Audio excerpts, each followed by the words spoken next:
नमस्कार, जय हिंद दोस्तों। मैं Shashikant Yadav BTC study hub में आप सभी का स्वागत करता हूं। दोस्तों, जो आज का जो टॉपिक हम लोग डिस्कस करने जा रहे हैं वो है दो परमीय संख्याओं के बीच परमीय संख्या ज्ञात करना। और इस टॉपिक को मैं शुरू करूं उससे पहले जो पिछले वीडियो में जो प्रश्न दिए गए थे लास्ट में, उस प्रश्नों पर पहले हम लोग डिस्कस करेंगे। जो लोग पिछला वीडियो अभी आप नहीं देखे अभी तक, वो लोग डिस्क्रिप्शन में लिंक दिया गया है, वहां पर जाके पिछले वीडियो को आप लोग देख सकते हैं। तो चलिए पिछले प्रश्न को हम लोग पहले हल करते हैं, फिर हम लोग टॉपिक पर आते हैं।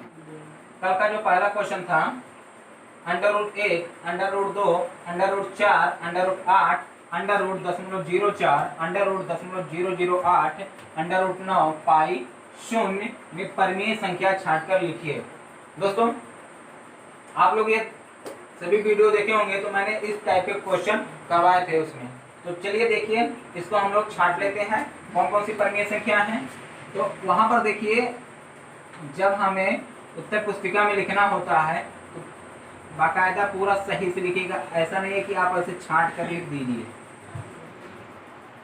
तो यहाँ पर देखिए क्या क्या हो सकता है। तो देखिए, एक शब्द आप लोग जान जाइए कि यदि अंडर रूट में संख्या लिखी हुई आ जाए और उसमें परमीय संख्या छांटनी है, तो हम उसमें सर्वप्रथम पहले देखेंगे जो पूर्ण वर्ग संख्या होंगी उन पर ध्यान देंगे। तो यहाँ पर देखिए √1, ये जो 1 है ये क्या है, पूर्ण वर्ग संख्या है। तो आपका √1 ये क्या होगी, परमीय संख्या। ये तो होगा नहीं, 2 क्या है, पूर्ण वर्ग संख्या है नहीं, 4 पूर्ण वर्ग संख्या, इसलिए √4 ये क्या हो गया आपका परमीय संख्या। 8 भी पूर्ण वर्ग है नहीं, तो इस हिसाब से ये भी नहीं होगा। अब ये पे देखिए, यहाँ 4 वर्ग पूर्ण वर्ग संख्या है लेकिन दशमलव है, तो थोड़ा सा दिक्कत ना हो इसलिए आप इस तरीके से, जैसे दशमलव 0.04 है, इसको हम लोग क्या लिख सकते हैं, 4/100। ठीक है, तो 4/100, 4 भी पूर्ण वर्ग हो गया, 100 भी पूर्ण वर्ग हो गया। इस तरीके से आपका √0.04 ये आपका क्या हो गया, परमीय संख्या होगी। 8 ये परमीय संख्या है नहीं। जो लोग थोड़ा सा ये सोच रहे हैं कि ये कैसे हो जा रहा है इस तरीके से, वर्गमूल है, तो वर्गमूल का टॉपिक जो है आपके इसमें है नहीं। फिलहाल मैं बता दूं, उसमें जोड़ा बनाना होता है और एक जोड़ा बाहर आता है। जैसे ये 4 है, इसको क्या लिख सकते हैं हम लोग, 2 × 2, एक जोड़ा बन गया।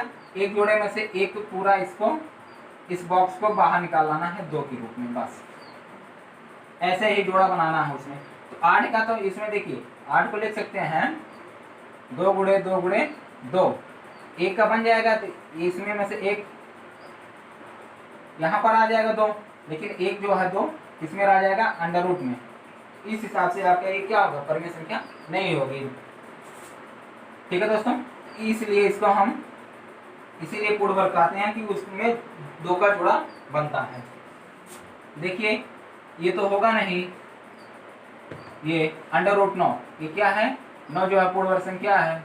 पाई क्या है, ये अपरमीय संख्या। पाई क्या है, अपरमीय संख्या, और यहाँ पर शून्य क्या है, परमीय संख्या है। इस चीज को आप लोग ध्यान दीजिएगा, शून्य कभी अपरमीय संख्या नहीं होगी, क्योंकि शून्य को हम लोग 0/1 लिख सकते हैं। ठीक है दोस्तों, चलिए हम लोग दूसरा क्वेश्चन देखते हैं। आइए दोस्तों, दूसरा क्वेश्चन हम लोग देखते हैं। दूसरा क्या है क्वेश्चन कि -16/20 और 20/-25 दोनों परमीय संख्याएं समान है कि नहीं, इसकी जांच करना है। देखिए कैसे क्या करेंगे, दोनों को हम लोग किस में बदलेंगे, पहले सरलतम रूप में बदलेंगे। कैसे बदलेंगे, जैसे यहाँ पर 16/20 है, तो -16/20 में ऐसी संख्या से इसके अंश और हर में भाग देना है जो दोनों संख्याओं को डिवाइड कर दे। तो हम लोग किससे भाग देंगे, 2 से देंगे, चल भी जाएगा। 4 से देखिए जाता है कि नहीं जाता है, 4 से 16 भी कट जाएगा, 20 भी कट जाएगा। चलिए 4 से हम इसको छपक देते हैं, 4 चौके 16, 4 पंचे 20, ये कितना आ गया, -4/5। दूसरी संख्या को हम लोग काट छांट कर छोटा कर लेते हैं, देखते हैं सरलतम रूप क्या आता है। तो किससे डिवाइड कर देंगे हम लोग, देखिए दोनों तो एक सम है, एक विषम है, तो सम संख्या से तो ये कटेगा नहीं। अब हमें क्या सोचना है, 3 से कटेगा नहीं, अब डायरेक्ट हम लोग किससे काट देंगे, 5 से। 5 चौके 20, 5 25। अब ये देखिए इसको छपकने के बाद कितना आ गया, 4/-5।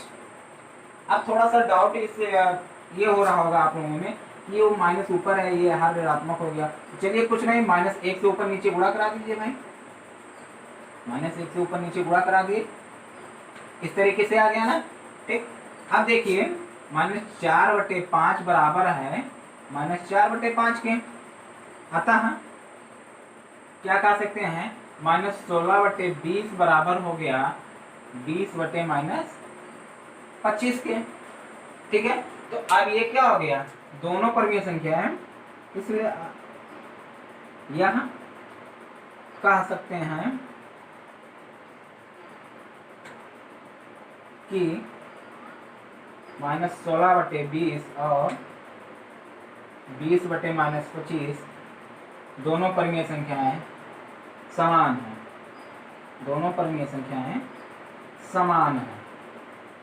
ठीक है दोस्तों, इस तरीके से हमें इसको सरलतम रूप में लेकर चले आना है, देखना है दोनों परमीय संख्याएं समान मिल रही हैं कि नहीं मिल रही हैं। अगर समान मिल रही है तो आपको इस तरीके से कर देना, और कहा अब यहाँ पर देखिए क्या है, समान है कि नहीं, तो क्या है, समान है। ठीक है दोस्तों, चलिए हम लोग अब तीसरे क्वेश्चन की तरफ बढ़ते हैं। है दोस्तों, क्वेश्चन नंबर 3 देखते हैं हम लोग। इसमें लिखना क्या है, अवरोही क्रम में। अवरोही क्रम कहाँ से कहाँ तक चलता है, बड़े से छोटे की तरफ। तो आप सबसे पहले बड़ा और फिर उसके क्रम में निकालेंगे, तो उससे के लिए मैं क्या टिप बताया था कि अंश में आप लोग 0 बढ़ा दीजिए, अंश में 0 बढ़ा दीजिए इस तरीके से, और जो भागफल जाता है उसी से हम लोग तुलना करके निकाल लेंगे कि ये कितना छोटा और कितना बड़ा कौन कौन सा है। ये कितनी बार गया, 4 बार, तो ये कितनी बार गया, 5 ये भी, 5 ये भी, और ये देखिए दोनों बराबर हो गया, तो हम इसके दशमलव के एक स्थान तक लेकर जाएंगे। ये आ गया 749 तक जाएगा, और ये 5, तो आपका सबसे बड़ा ये, फिर ये, तो इस हिसाब से इसको हम लोग इस तरीके से आप लिख दीजिए, और उसके बाद 4 है, फिर उसके बाद 1 है, तो 5.7 का मतलब क्या है, 4/7, फिर उससे बड़ा 5.5 का मतलब है 5/9 हो गया, 4 कहाँ हो गया, ये सॉरी 4 कौन सा था, 2/5, और लास्ट में 1/6। इस तरीके से आपका ये अवरोही क्रम आ गया। अगले क्वेश्चन की तरफ हम लोग बढ़ते हैं, इसमें भी वही काम करना है। अब थोड़ा से माइनस में है, तो माइनस में कुछ चीज़ों को ध्यान रखना है। क्या ध्यान रखना है, आप देख लीजिएगा। अभी जो भी हर ऋणात्मक होगा प्लस माइनस से -1 से ऊपर नीचे गुणा करा देंगे, तो इसको लेकर जाएंगे, वहाँ कितना आ जाएगा, -3 यहाँ पर भी आ गया, ये भी -3 आ गया, ये -5 आ गया, और ये -4 7 28 -7 आ गया। अब यहाँ पर देखिए ये भी 3 दोनों बराबर हो गया, तो दशमलव के 1 अंक तक लेकर जाएंगे, तो ये कितना आ जाएगा, यहाँ पर बचा था 7, 11 छक्का 66, 3.3 होगा। अब देखिए माइनस में जो संख्या जितनी ही छोटी होगी वो संख्या उतनी ही बड़ी होगी, तो सबसे बड़ी संख्या क्या होगी, -3.3, फिर उसके बाद -3.6, फिर उसके बाद -5, फिर उसके बाद -7। अब इसका मतलब ये हो गया कि -10/3, फिर उसके बाद -4 सॉरी यहाँ पर कितना है, ये है, और ये 11 हो गया, और ये 5 है, 5 का मतलब -5/9 हो गया, 7 है मतलब 3/4 हो गया। चलिए इसी तरीके से इस तीसरे वाले को भी कर लेना है। क्या करना है, बस ऊपर जो है इसके अंश में 0 बढ़ा देना है, कुछ इस तरीके से। तो दोस्तों ये कितनी बार जाएगा, 5, ये भी कितनी बार जाएगा, -5, और ये कितनी बार होगा, 3, और ये -6। अब यहाँ पर देखिए, यहाँ पर 0.1 स्थान तक लेकर जाना पड़ेगा, तो यहाँ पर 0.5 और यहाँ पर 0.8 आ जाएगा। तो इस हिसाब से सबसे बड़ा आपका क्या हो जाएगा, -3, फिर उसके बाद -5.5, फिर उसके बाद -5.8, फिर उसके बाद आप इस तरीके से इसको बड़े वाला का चिन्ह लगा दीजिएगा, 6।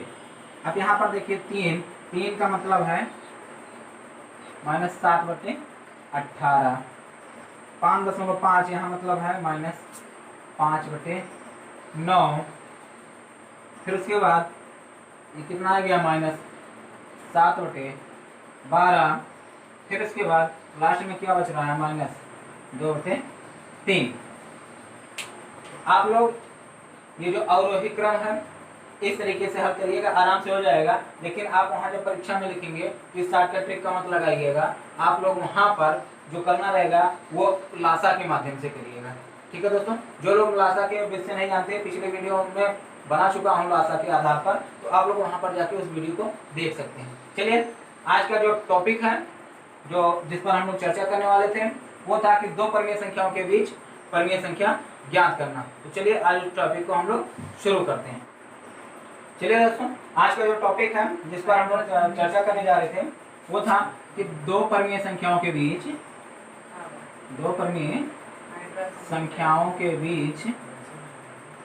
परिमेय संख्या ज्ञात करना। परिमेय संख्या ज्ञात करना। देखिए, आप लोग एक चीज जानते होंगे कि किन्हीं दो परिमेय संख्याओं के बीच कितनी परिमेय संख्या हो सकती हैं? अनंत। अर्थात एक और दो, मान लेते हैं एक और दो, ये दो परिमेय संख्याएं हैं, इन्हीं दोनों के बीच हमें परिमेय संख्या ज्ञात करनी है। तो इन दोनों के बीच कितनी परिमेय संख्याएं ज्ञात की जा सकती हैं? कितनी?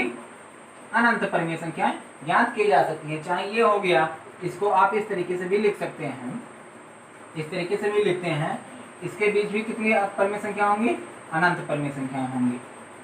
ठीक है दोस्तों, तो एक तरीके से जो एक तथ्य निकल के आ रहा सामने कि दो परिमेय संख्याओं के बीच कितनी परिमेय संख्या होती हैं? अनंत। तो उन्हीं अनंत संख्याओं में से हमें कुछ को ज्ञात करना होता है। जैसे दो परिमेय संख्याओं के बीच दो परिमेय संख्या ज्ञात करना, 3 ज्ञात करना है, 4 ज्ञात करना, जो भी ज्ञात करना होगा, बहुत सारी परिमेय संख्या हम लोग ज्ञात कर सकते हैं। तो उसका जो विधि है बहुत ही सरल है, आप लोगों को कुछ करना नहीं है, अब बस एक सूत्र रखना है, ध्यान में रखना है, याद करना है, चाहे जैसे करके आप लोग याद कर लीजिए।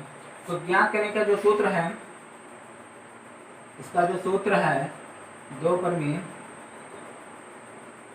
संख्याओं के बीच परिमेय संख्या बराबर क्या होगा? पहली परिमेय संख्या धन दूसरी परिमेय संख्या बटे 2। इसको हमें ध्यान रखना है। यहाँ पर जो दूसरी का मतलब है, दो ही ज्ञात करना है, एक पहली और एक दूसरी, इसको दोनों को जोड़कर आधा कर दीजिए। जो संख्या आए उसको क्या बोलते हैं? पहली वाले की संख्या से साथ या लास्टवी वाले संख्या के साथ जोड़ के आधा कर देना है। सिंपल सी बात है, वही चीज, कुछ नहीं करना है। पहली और दूसरी को जोड़ो, उसको आधा कर दो। चलिए एक क्वेश्चन के माध्यम से इसको हम लोग समझते हैं। तो क्वेश्चन हम लोग ले लेते हैं, बहुत इजी क्वेश्चन है। 1 और 2 के बीच 3 परिमेय संख्याएं ज्ञात कीजिए। तो एक तो सूत्र क्या कह रहा है? पहले परिमेय संख्या का निकालनी होगा। तो सूत्र क्या कह रहा है कि पहले और दूसरी संख्या को जोड़ दो, अर्थात 1 धन 2 बटे 2। कितना आ गया दोस्तों? 3 बटे 2। जैसे यदि मान लेते हैं ये है क्या? ये है संख्या रेखा, यहाँ पर शून्य है, 1 हो गया और ये 2 हो गया, इन्हीं के बीच हमें ज्ञात करना है। तो जाहिर सी बात है, पहली और आखिरी को जोड़े और उसका आधा किया तो इसके बीच में ही होगा। तो यहाँ पर इस तरीके से कुछ कह सकते हैं, यहाँ पर होगा 3 बटे आपका 2। ठीक है दोस्तों, अब देखिए, आप चाहे इस केस के बीच में ज्ञात कर लीजिए या इस केस के बीच में ज्ञात कर लीजिए, दोनों स्तंभ को हमें पकड़ना है। अगर हम आप जो है 1 और 3 बटे 2 के बीच में ज्ञात करना होगा, तो 1 और 3 बटे 2 को जोड़कर फिर उसका आधा कर दीजिए। या आप इस तरीके से कर सकते हैं, 3 बटे 2 और 2 के बीच में ज्ञात करना है, तो 3 बटे 2 और 2 को जोड़कर उसका आधा कर दीजिए। आराम से परिमेय संख्याएं निकल आएंगी। देखिए, कुछ करना नहीं है, इस वाले को पकड़े आप 3 बटे 2, आप किसी चाहे 1 के साथ चाहे 2 के साथ जोड़ दीजिए। 1 2 को जोड़ दिए ना। चलिए जोड़िए, कैसे जोड़ेंगे इसको? 3 धन 2 बटे 2, कितना आ गया? ये 5 बटे 2। अब इसका हमें क्या करना है? आधा करना है। आधा मतलब है इसमें 2 से भाग दे देना है। ठीक है दोस्तों, जब इसमें हम भाग देंगे तो ये जो हर है इस हर के साथ नीचे चला जाएगा, तो आपका क्या हो जाएगा 5/4। क्या हो जाएगा 5/4। ठीक है दोस्तों। हाँ, अब देखिए अगला जो क्या करना है, अगले परिमेय संख्या, अभी तो एक ही निकला है, दूसरे निकालने के लिए क्या करेंगे 5/4 में एक को आप जोड़ दीजिए, तो जोड़ेंगे कितना आ जाएगा 5-4/4, कितना आ गया 9/4। अब 9/4 को क्या कर देना है आधा, तो आधा करने का मतलब है कि इसके हर में 2 से गुणा कर दीजिए। कैसे हो जाता है 2 से गुणा, आप इस तरीके से लिखेंगे, 4 नीचे आ जाएगा तो इस तरीके से हो जाएगा 4/2 अर्थात 9/8 हो जाएगा। ठीक है दोस्तों, ये आपका हो गया। अब जो है 2 ज्ञात हुए हैं, अभी आपको एक और ज्ञात करना है, अभी एक और ज्ञात करना है। तो आपका 9/8 आ गया, फिर आप इसको 1 के साथ जोड़ दीजिए। चलिए जोड़ेंगे, कितना आ गया 17/8। अब क्या करना है, इसको आधा करना, आधा करना मतलब है 2 से भाग देना, अर्थात ये जो है 8 नीचे आ जाएगा, 17/8 गुणे 2 बराबर 17/16।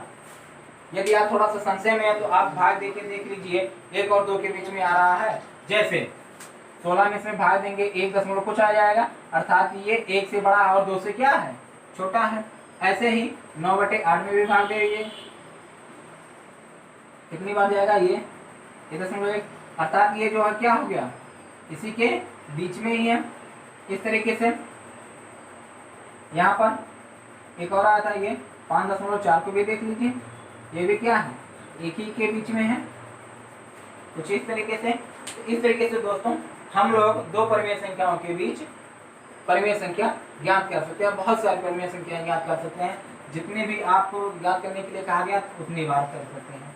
ये तो था एक पूर्णांक लिए थे, एक चलिए भिन्न के रूप में लेते हैं, उसको हम देखते हैं कैसे करेंगे। जैसे जो p/q के रूप में तो सभी को लिखा जा सकता है, लेकिन ये क्या था पूर्ण था। तो एक जो क्वेश्चन है जैसे ले लिया जाए 2/3 और 4/5 के बीच 2 परिमेय संख्याएं ज्ञात कीजिए। 2 परिमेय संख्याएं ज्ञात कीजिए।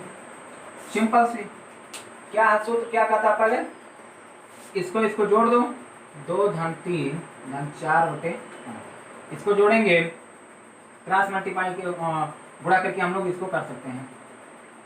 तो ये 12 हो गया और ये 15 हो गया और ये हो गया 22/15। अब इसको क्या करना है, हमें आधा करने लेना है, तो 22/15 को आधा करने का मतलब हो गया 2 से भाग देना। अब ये 15 क्या होगा नीचे आ जाएगा, तो 22 ये क्या हो जाएगा 15 गुणे 2 अर्थात 22/30। इस हिसाब से दोस्तों पहली संख्या में निकल गई। अब इसी में हम लोग इसको जोड़कर इसको निकाल सकते हैं। कैसे 22/30 में जो भी आपका इच्छा का है वो भी जोड़ सकते हैं।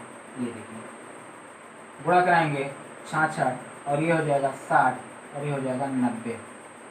जोड़ेंगे तो ये आ जाएगा 126/90। इसका आधा करेंगे बटे 2, नीचे आ जाएगा 126/180। इस तरीके से दोस्तों हम लोग जो है इन्हीं 2 परिमेय संख्याओं के बीच परिमेय संख्या ज्ञात कर सकते हैं। चलिए कुछ प्रश्न देते हैं, उसको आप लोग करिएगा और नीचे कमेंट बॉक्स में करके जरूर बताइएगा। आइए दोस्तों जो कुछ प्रश्न है इसको आप लोग करिएगा घर पर। क्या है कि 0 और 1 के बीच 3 परिमेय संख्याएं ज्ञात कीजिए। 3 परिमेय संख्याएं ज्ञात कीजिए। पहला क्वेश्चन। दूसरा क्वेश्चन -2 और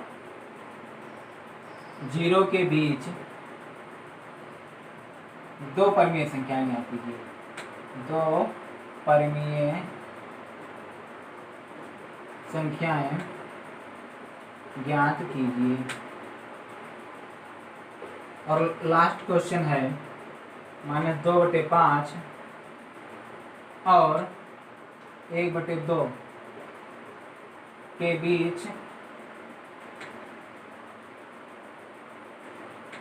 दो परिमेय संख्याएं ज्ञात कीजिए। दो परिमेय संख्याएं ज्ञात कीजिए। ठीक है दोस्तों, ये रहे आपके 3 क्वेश्चन।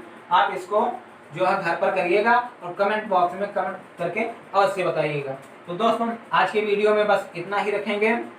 यदि किसी को कंफ्यूजन है इसमें तो कमेंट बॉक्स में कमेंट करके पूछ सकता है, जो भी प्रश्न है उसको आपको समझ में ना आ रहे हो। तो चलिए दोस्तों आज की वीडियो में बस इतना ही रखते हैं। अगला जो टॉपिक होगा वो अगले वीडियो के साथ फिर मुलाकात होगी आपसे। तब तक के लिए जय हिंद दोस्तों।